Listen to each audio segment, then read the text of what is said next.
Hey guys, so it's been a minute. I got a bit caught up with all the assignments, presentations, and exams, so I haven't had the chance to edit the footage that's been sitting in my camera roll for about a month or so. But anyways, here's me during March. I feel like that week was the first time I've reached that point in the semester. You know, the one where you feel like you've run out of clothes to wear, your hair just isn't it, and you just feel super drained. But I know there's lots of weeks feeling like crap and crash outs to come. So I woke up that day, threw on the laziest outfit I could find, and just walked out the door. I truly couldn't be bothered how I looked that day. I just knew it was going to be a long day and I wanted to get it over with. Tuesdays are pretty packed for me, starting with a 9 a.m. lecture and ending with another lecture at 5 p.m. with other labs and lectures sprinkled throughout the day. For now, I try my best to show up to lectures in person because I know I won't sit still in front of my laptop and watch the 2-hour-long recordings back to back. Now, in the hour gap between my first lecture and my data lab, I usually camp out here in my favorite study spot. I use this time to catch up on scheduling and finalizing some lab assignments. Although some lab assignments are quite flexible on deadlines, I always try to either complete them before the deadline or at least not past their recommended due dates, just because once they pile up, it's going to be hell to catch up on. Plus, checking things off the list is the only thing giving me a sense of accomplishment right now. After my lab, I felt quite drained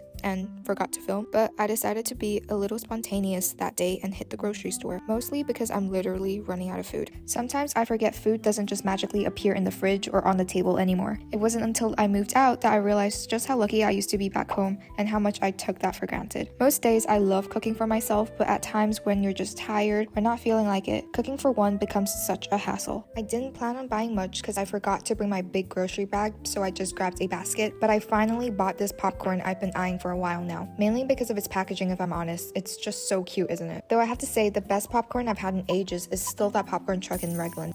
It's so good, everyone has to go try it. After finishing up in the self-checkout, I headed home and that was how I ended my day.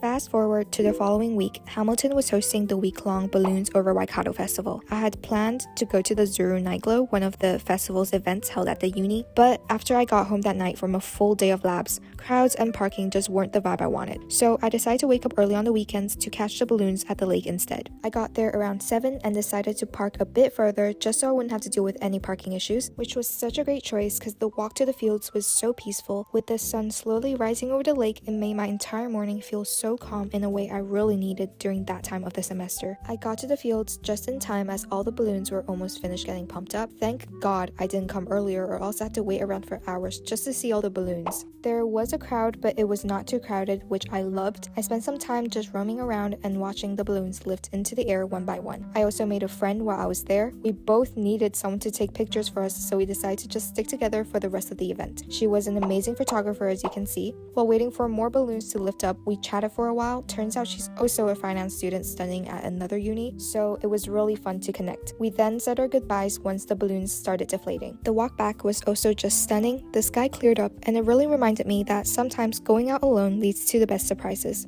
Now, here's a little bonus. During April, I drove down to Cambridge with my friend to try this Italian restaurant my parents highly recommended. And oh my god, it was so good. They might have the best pizza I've tried so far. The service was also amazing and great for pictures too. We spent the morning catching up over pizza and fries, then decided to check out the town. Everything was going so well, almost too well, that I wasn't too surprised when something very tragic happened to my DJI cam, which made me lose all the footage I took that day. So unless I can get sponsored to get a new DJI cam, I will be switching to record on my phone from now on. Not sure about the quality change, but it's better than nothing, I guess. In the afternoon, we found this nearby park on Google Maps, so we went down there and found this huge tree trunk just above the waters. The lighting during that hour just looked so mystical, like a scene straight out of the old Barbie movies. And of course, my friend, who is such an amazing photographer, took so many great pictures for me. We ended the day with a little stroll around the park and headed home. It was a perfect way to spend the day before the cyclone hit a few days later. Hopefully, I'll be spontaneous enough to head down to Cambridge soon again. It's such a lovely place and I really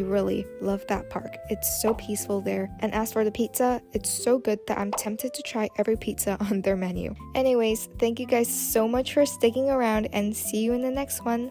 Bye bye!